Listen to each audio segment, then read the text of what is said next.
यार दोस्तों, कैसे हैं? मुझे उम्मीद है कि आप अच्छे होंगे और ये अपेक्षा मैं करता हूँ कि आपके लिए जो सूचनाएं मेरे चैनल के द्वारा प्रोवाइड कराई जा रही हैं वो आपको सबसे सटीक लगती होंगी। दोस्तों, जो लोग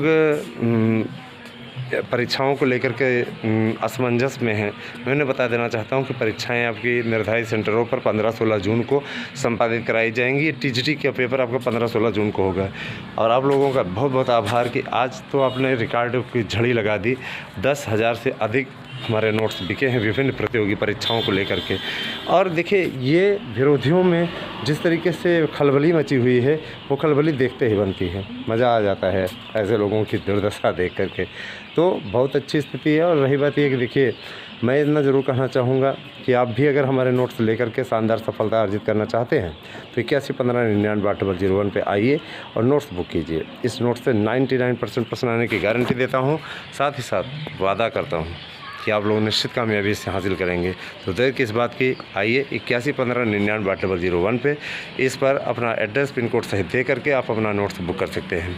आप सभी को सूचनाओं के साथ साथ हम सदैव अपडेट देते रहेंगे। हमेशा आपको सही चीज़ों से रूबरू कराते रहना मेरा फ़र्ज़ है।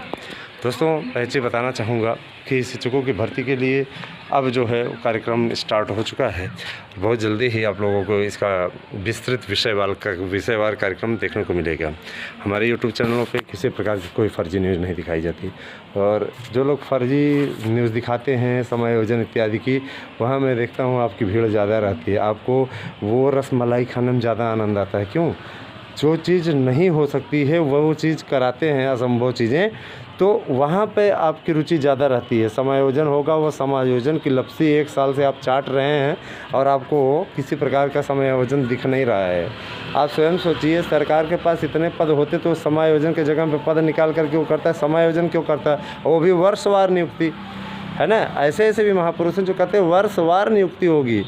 बहुत सही यार, और संविधान है प्रमाण, है ना।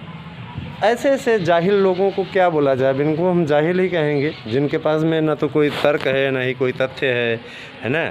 वो बस झूठा व्यूज़ पाने के लिए, झूठी बातें फैलाने के लिए, नेगेटिव बातें फैलाने के लिए इनके पास में हमेशा मैं देखता हूँ कि सिचुएशन बनी रहती है। तो निंदनीय है ये, बहुत ही अत्यंत निंदनीय है। निश्चित रूप से ऐसे लोगों का बाइकाट अगर आप जब तक नहीं करेंगे ना, तो यकीन मानिए फिर बड़ी विकट स्थिति हो जाएगी। सच में कह रहे हैं, बड़ी विकट स्थिति हो जाएगी। तो विकट स्थिति ना बनाएं और आगे अब आप लोग खुद समझदार हैं कि ना, आप लोगों से हमेशा कहना चाहेंगे कि गलत न्यूज़ का शिकार ना हो। किसी का समायोजन नहीं होगा। समायोजन जैसी बातें हास्यास्पद हैं अपने आप में। सर में आनी चाहिए ऐसे लोगों को जो आपको समायोजन जैसी बातें फैला करके आपके बीच में निकल। मैं भी चाहूँ तो समायोजन वाला लेकर के एक कुंडली लेकर के बैठ जाऊँ और, है ना, प्रतिदिन आपको समायोजन आपको कराऊँ, लेकिन ऐसी झूठी न्यूज़ें फैला करके हमको क्या मिलेगा? बहुत मिलेगा, व्यूज़ मिल जाएगा। तो ऐसे व्यूज़ नहीं चाहिए, है ना। ऐसे व्यूज़ नहीं चाहिए जो कि समायोजन जैसी झूठी खबरों को देते हों। ठीक है, हमारे पास में जो व्यूज़ है जितना है, अब आप लोग इसकी प्रगति देखेंगे क्योंकि हमने इसके लिए पहल शुरू कर दी है। ठीक है, शिक्षकों की भर्ती का कार्यक्रम आप लोगों का यही है दोस्तों। आप लोग 15-16 जून की तैयारी एकदम अच्छे तरीके से कर लीजिए। जून माह में पहले भी परीक्षाएं हुई हैं, इस बार भी होंगी। 1 साल फार्म भरने का होने से पहले आप लोगों की परीक्षाएं संपादित करा ली जाएंगी। आपको मालूम होगा कि जून में ही फार्म भी आया था। तो ये सारी चीज़ें क्लियर हो जाएंगी और जून माह में होना भी उचित है, क्योंकि विद्यालय नहीं खुला रहेगा तो लोग परीक्षाएँ जो प्राइवेट संस्थानों में पढ़ा रहे हैं वो परीक्षाएं अच्छे तरीके से दे लेंगे। तो इसके लिए आप लोगों को अभी से ही सजग रूप से तैयारी करनी चाहिए, अच्छी तरीके से तैयारी करनी चाहिए। तो एक बात और, LT ग्रेड की शिक्षकों की भर्ती आप लोग अच्छे तरीके से उसकी तैयारी करें, जैसे कि आपको कामयाबी मिल जाए। दोस्तों, जिस तरीके से मेरा अनुमान सच साबित हो रहा है, उससे विरोधियों में भी खलबली है। विरोधियों का ये कहना है, सर आपका कहीं पे कोई सच से परिचय है क्या, इनसे परिचय है क्या, उनसे परिचय है क्या? मैं बताना चाहता हूँ यार, न्यूज़ दो तो सटीक दो। हमारा कहाँ परिचय है, किससे परिचय है, इन चीज़ों में मत जाओ। आम खाओ पेड़ मत गिनो, ठीक है, ये हमारा सिद्धांत है। आम खाओ पेड़ मत गिनो। पेड़ गिन करके करोगे क्या, है ना। जाहिर सी बात है, आम खाओ, पेड़ मत गिनो। और मैं इतना ज़रूर कहना चाहूँगा कि आप लोगों के लिए आने वाला समय बहुत महत्वपूर्ण है। इतनी कम पोस्ट है और इस पोस्ट के लिए आपको मारामारी मची है। इस समय जान लीजिए कि मारामारी मची है। लोगों का ये कहना कि जल्दी ज़्यादा से ज़्यादा संख्या में, अधिक से अधिक संख्या में, अगर मान लीजिए विज्ञापन में पदों की संख्या बढ़ जाती है। हमने कहा पदों की संख्या बढ़वाने के लिए अभियान ज़रूर है, लेकिन पदों की संख्या बढ़ पाना ये थोड़ा सा कम पॉसिबल लगता है ना। अंधेरा भी हो रहा है, अभी सवेरा हुआ नहीं है। तो मैं इतना ज़रूर कहना चाहूँगा कि जो शिक्षकों की भर्ती की तैयारी कर रहे हैं उनके लिए सर्वोत्तम विकल्प है हमारा मार्गदर्शन अकादमी का नोट्स। इस नोट्स से अगर आप लोग पढ़ते हैं तो यकीनन आपको कामयाबी मिलेगी। जो लोग सेल्फ स्टडीज़ कर रहे हैं उनके लिए तो ये रामबाण का कार्य है, ठीक है। और इस समय आप लोग देख रहे हैं कि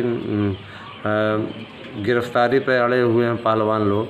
तो मेरे मेरे अनुसार जांच करा लेनी चाहिए एक बार ब्रजभूषण शरण सिंह की भी जांच करा लेनी चाहिए। अगर ये सच पाए जाते हैं तो ऐसे लोगों के खिलाफ़ सख्त कार्रवाई करनी चाहिए, ठीक है। ये बीजेपी के लिए मजबूरी नहीं है, हो सकते हैं, समझ रहे हैं ना। और अगर जनता जनार्दन रेपिस्ट और इस प्रकार के लोगों का समर्थन करने लगेगी, जैसा कि वहाँ पे आनंद मोहन को छोड़ करके नीतीश कुमार ने एक हत्यारे को छुड़वा दिया है, सिर्फ ये कि राजपूत वोट देंगे, तो हम ये नहीं समझ पा रहे हैं ऐसे जाहिलों को मुख्यमंत्री कौन बना देता है ना। ऐसे जाहिलों को मुख्यमंत्री कौन बना देता है, ये अपने आप में आश्चर्यजनक करने वाली बातें हैं। लेकिन वही है कि क्या कहा जाए इनके लिए। ऐसे लोग बन भी जाते हैं, इनको जनता जनार्दन जिता भी देती है ना।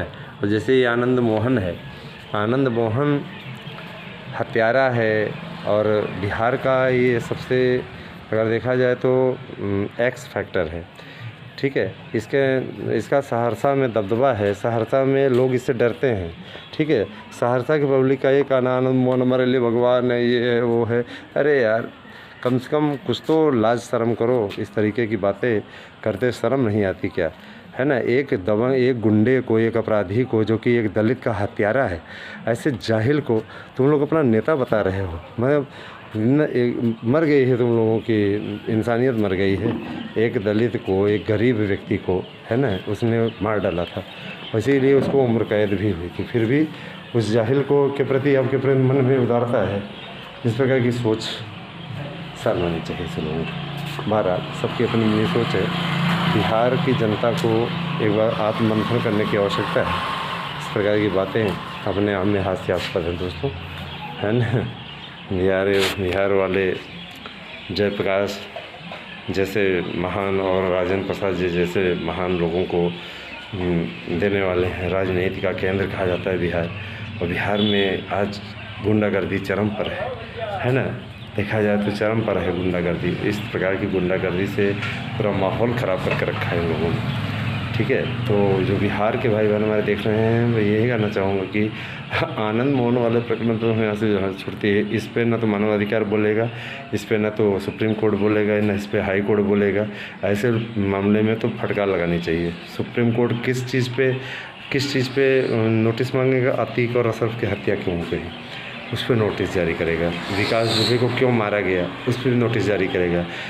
आनंद मोहन को क्यों जमानत दी गई, इस पर नोटिस नहीं जारी करेगा कि जो जारी करके इस पर प्रश्न पूछा जाए एक बार नीतीश कुमार से कि ये बताइए कि इस अपराधी को क्यों छोड़ा गया, जेल नियमों में संशोधन क्यों किया गया।